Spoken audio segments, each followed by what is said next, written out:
રાજકોટના પુનિતનગર વિસ્તારમાં ફાયરિંગનો મામલો. સમગ્ર મામલે ક્રાઇમ બ્રાન્ચના ડીસીપી પાર્થરાજસિંહ ગોહિલની press conference. Story report by Sandeep Chavda, Rajkot. Rajkot શહેરની અંદર પુનિતનગરના ટાંકા પાસે એક ફાયરિંગનો બનાવ બન્યો હતો, જેની અંદર એવું દેખાય છે કે વહેલી સવારના 5:30 વાગ્યાની આસપાસ એક સફેદ કલરની ગાડીની અંદર અમુક ઇસમો આવીને ત્યાં ટોળામાં ઊભેલા કોઈ વ્યક્તિ ઉપર ફાયરિંગનો બનાવ કરે છે. હવે આ જે ફાયરિંગ થયું ત્યારબાદ તુરંત જ તે રાજકોટ શહેર પોલીસ વિવિધ ટીમો બનાવવામાં આવી હતી અને વિવિધ ટીમો બનાવી અને જે કોઈ પણ આરોપીઓ હતા તેની ધરપકડ કરવા માટે થઈને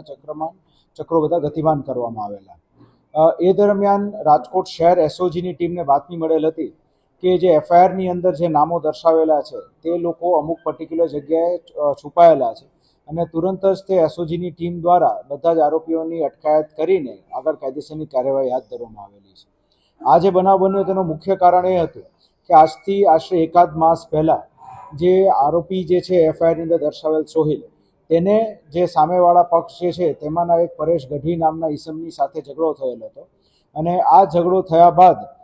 તે લોકો વચ્ચે સતત છેલ્લા એકાદ માસથી સોશિયલ મીડિયાના માધ્યમથી એકબીજાની સાથે માથાકૂટ ચાલુમાં હતી. આ દરમિયાન જે હાલનો આપણો મુખ્ય આરોપી છે એવો સમીર યાસીન ખાન પઠાણ, તેને પોતાના એક મિત્રને બોલાવીને અને છેલ્લા 8-9 દિવસથી અલગ અલગ વિસ્તારની અંદર આ સામેવાળા પક્ષ ક્યાં ઊભા રહે છે અને ક્યાં એ લોકોની બેઠક છે તેની સતત રેકી કરેલી હતી